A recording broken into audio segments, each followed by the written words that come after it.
Well, from where he left, replay, defender from North Adelaide, David Wildy, was carried from the ground by a stretcher. He went down below, but the good news for David Wildy tonight is that he did get back onto the North Adelaide bench to watch the game, unfortunately with a rather nasty cut above his left eye. I suppose the best way to describe the third quarter was that a number of street brawls did eventuate during the passage of play, mainly brought about by North Adelaide's frustration at not being able to get their running play going. At three-quarter time, well, Glenelg virtually had the grand final of 1985 sewn up. They led by 30 points, and of course they were to kick with the breeze in the final term. And in the final term, they just continued on their merry way, just about running rings around the North Adelaide defence and scoring goal after goal. And as we go back to Football Park, we're at the 26-minute mark of the final term. Glenelg have kicked 20 goals 14 to North Adelaide's 12 goals 11. Kick to centre half forward.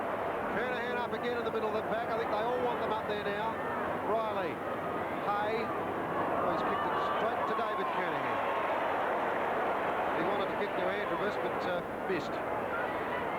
McDermott, Henwood, he can kick a ball out of sight too. That's going straight through. Huge goal, Henwood. He took two paces with that and went bang. 21-14 Glenelg, North Adelaide 12-11. Graham caused a little cackle there because that is a great kick.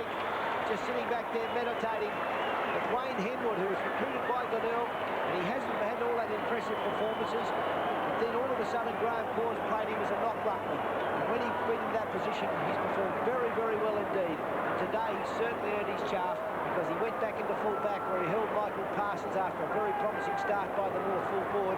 And now we see him with a great goal. Henwood again at the centre bounce. McDermott, the bay's irrepressible at the moment. Half forward line. Here's a chance. Simons wants running support. No one on him at the moment. Goes for home with a long one. Just pushed off line. Copping in there. Can't get it. At the back it's Tony Hall. Garden wants it back again. Hall with the left leg. Pushes it towards goal but can't find it. And it's taken in defence there by Trevor Hill. 27 minutes gone. 50,289, witnessing the Bay's first premiership since 1973, the last time it was played at the Adelaide Oval. Andrews. Matthew Campbell. North Adelaide to the half-forward line, the ball dropping short. Royally and Stringer and the ball out of play. Getting pretty close now for the Bays, probably 2 minutes away, and Prodigal son has returned. Coaches are entitled to smile when they're this far in front of him. First year back at the Bays, Peter, after an illustrious playing career, and he takes him to a premiership. Andrew Jarman missed with a handball, and away goes Wayne Stringer. Runs through the centre line. Under the ball out there is Garden. Didn't take the mark. Arnold it was who picked it up, and Zuchins will try to run it clear.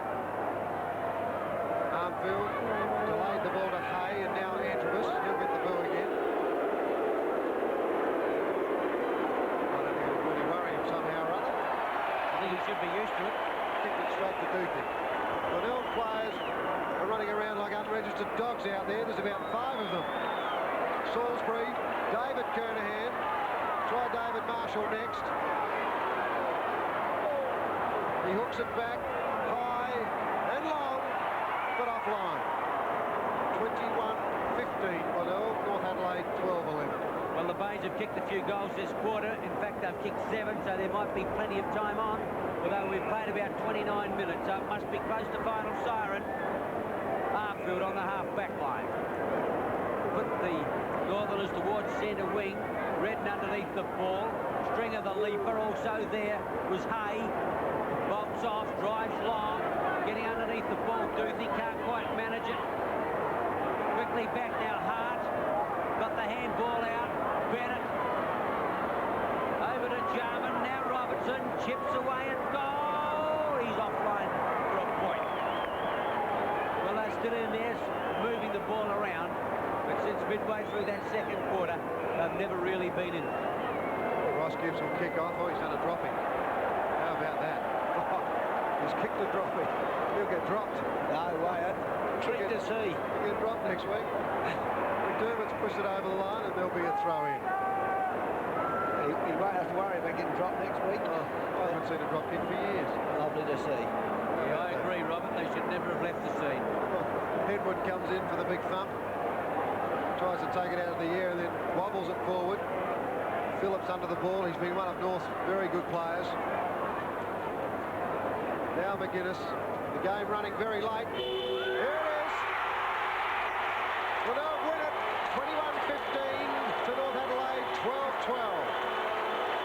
Now, the marvellous moment in the history of the Glenelg Football Club today, taking out the premiership of 1985. What a great day for the players and what a great day for coach Graham Corns in his first year down there at the Bay. The final scoreline to go down in the record books will read that Glenelg won the grand final, kicking 21 goals 15, 141 points to North Adelaide's 12 goals 12, 84. The leading goal kickers, well, for North Adelaide, Parsons, Brearley, Hart, Sanders and Robertson all managed 2, while for Glenelg, Stephen Kernahan kicked 7 goals. They all came in the final 3 quarters of the 85 grand final, and he was named the best player on ground, and tonight, no doubt, he's happily wearing around his neck the Jack Oatey medal for the best player during 1985, the grand final.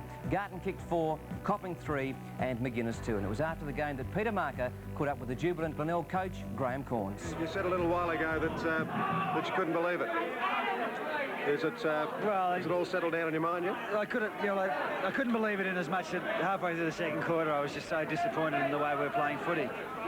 And not only the fact that we weren't getting the goals or the score on the board, it's just that we were going for bodies instead of ball, and our discipline wasn't what it should be, and and we weren't getting a good run from one of the umpires, and I just can't believe how it all fell into place.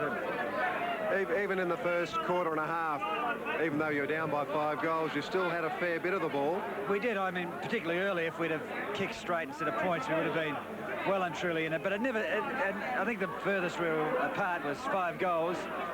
And I've always said in football that 5 goals is a very dangerous lead to have. And it sort of really turned around in 5 minutes. Then you kicked 7 goals without a miss. And one player that's really amazed me over the last 3 weeks has been Adam Garton, because he doesn't miss. Well, he's been such a good player for us in the 3 finals. He struggled throughout the year, and he struggled to get a place, and when he did get his place, he made sure he kept it. But he played well today as well. I think what surprises me and a lot of people about him is he's so quick and he's so well balanced. He doesn't fall over. No, he's an honest player. Well, he comes from that New South Wales background where they've got a bit of rugby background, and I think you look at him, he moves a bit like a rugby player. He tackles and he runs and he wrongs foot guys, so he was good, yeah. Stephen Kernahan was, well, they obviously paid a lot of attention to him early, but he really took control of the half-forward area in the last 3 quarters. He did, but he wasn't really in it either. He was getting his hands to balls and dropping them, and I was concerned then, but he's the true champion. I mean, there's no doubt in your mind, and there's certainly no doubt in my mind that he is a true champion, and I hope it's not his last game for Glenelg, but I mean, there's all those vultures sitting in the grandstand. Who knows? Yes, there were a lot here, I can tell you. Hey, he copped one from Wheeldie, but he gave one back.